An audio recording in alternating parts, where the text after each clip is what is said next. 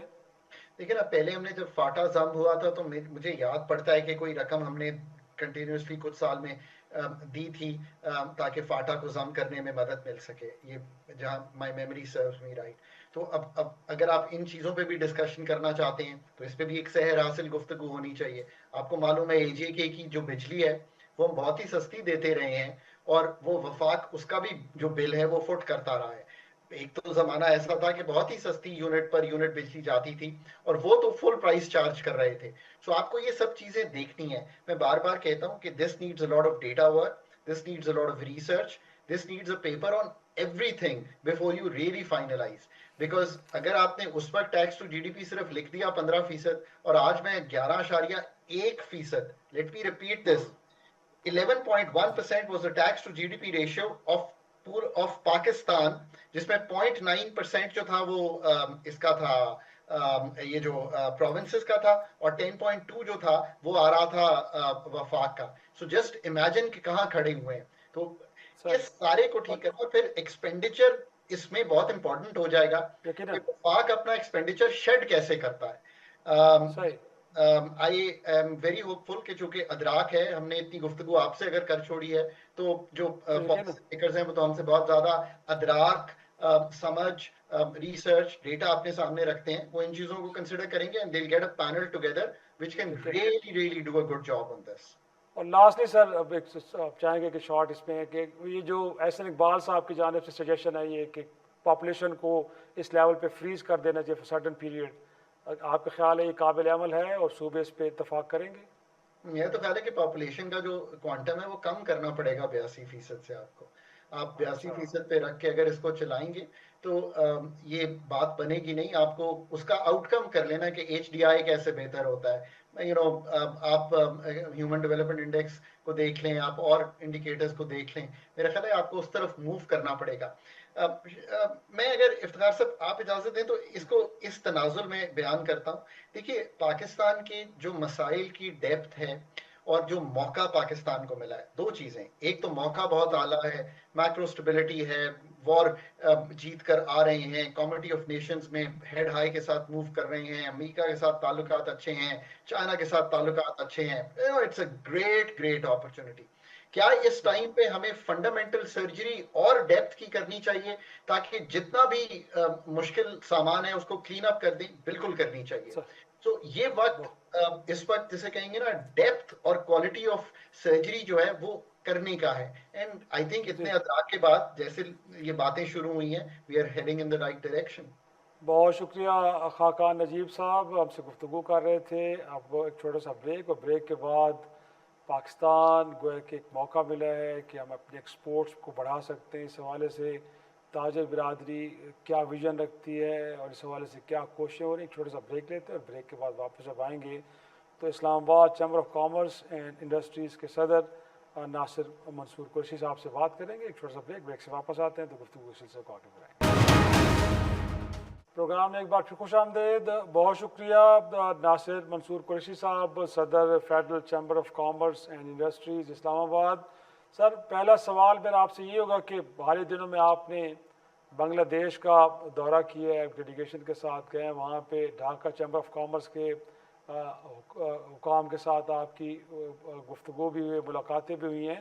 سر, ان ملاقاتوں کا ایجنڈا کیا تھا؟ گویا کہ اب پاکستان کے لیے ایک ونڈو تو بنی ہے, کیونکہ امریکہ کی جانب سے جو ٹیرف ہے وہ گویا کہ کم ترین ہم پہ لگایا گیا 19%, اس کے مقابلے میں خود بنگلہ دیش پہ 20% ہے, انڈیا پہ تو 50% ہے. تو کیا سر ان ملاقاتوں میں کن معاملات کو ڈسکس ڈیبیٹ کیا گیا ہے؟ اسلام آباد چیمبر آف کامرس جو ہے اس کا اپنا ایک R&D ڈپارٹمنٹ ہے. ہمیں ہر وقت انالائز کرتے ہیں کہ ہمارے بزنس اپرچونیٹیز کہاں کہاں ہیں, کہاں کہاں نہیں ہیں. تو جہاں پہ بھی فیوریبل کچھ چیزیں ہمیں ملتی ہیں, ریسنٹلی اسپیشلی جو بنگلہ دیش میں ایک انقلاب آیا ہے, اس میں جب ہمیں وہاں سے اچھی اچھی ہوائیں اور خبریں آنی شروع ہوئیں تو ہم نے پلان کیا کہ وہاں وزٹ کرنا چاہیے. تو we have taken a delegation to Bangladesh, Dhaka میں جا کے ہمیں بڑا ویلکمنگ بیہیویئر ملا ہے. بہت ہی اچھا, بہت ہی وارم ویلکم کیا گیا, اور ہمیں ریئلائز کیا ہے کہ وہاں پہ بہت زیادہ ہمارے لیے اپرچونیٹیز ہیں. دیکھا جائے تو پچھلے 10 سالوں میں انڈسٹری تو ان کی چلتی رہی ہے, پیسے بھی کماتے رہے ہیں, آبادی بھی بڑھتی رہی ہے, لیکن انفراسٹرکچر کے اوپر انہوں نے کوئی زیادہ زور نہیں دیا. مثال کے طور پہ ڈھاکہ سے چٹاگانگ کا راستہ ہارڈلی 2 گھنٹے کا راستہ ہے, لیکن 8 گھنٹے لگتے ہیں. کوئی روڈ انفراسٹرکچر نہیں ہے. بہت سی ایسی چیزیں ہیں جو اگر وہ نہیں ہوں گی تو بزنس کمیونٹی میں وہ کاسٹ افیکٹونیس نہیں آ سکتی. لیکن despite of all those things that nation was growing, اور اس چینج کے بعد ان کو بہت سی چیزیں سمجھ آ گئی ہیں. اور پاکستان کی طرف سے جو ہمارے کامرس منسٹر نے وزٹ کیا, اس کے بعد تو بہت ہی اچھے رزلٹ آ رہے ہیں. وہاں کے لوگ انوائٹ ہوئے ہیں, یہاں پہ آ رہے ہیں. اچھا, انفیکٹ قریشی صاحب میں یہ بھی جاننا چاہوں گا کہ ان ملاقاتوں میں یقینی طور پہ پاکستان میں سرمایہ کاری سے متعلق بھی گفتگو ہوئی ہوگی, تو وہ کچھ شعبے بتائیں گے کہ جن شعبوں میں آپ سمجھتے ہیں کہ بنگلہ دیش سے پاکستان میں سرمایہ کاری آ سکتی ہے اور ہمارے لیے پھر ایکسپورٹس کو بڑھانے میں بھی کوئی ہیلپ فل ہو, تو کچھ وہ ذرا بتائیے گا. فارماسوٹیکل دو ان کا فارماسوٹیکل میں couple of companies they are very much advance, they are very strong companies, large scale پہ مینوفیکچرنگ کر رہی ہیں اور ان کی ایکسپورٹ بھی ہو رہی ہے.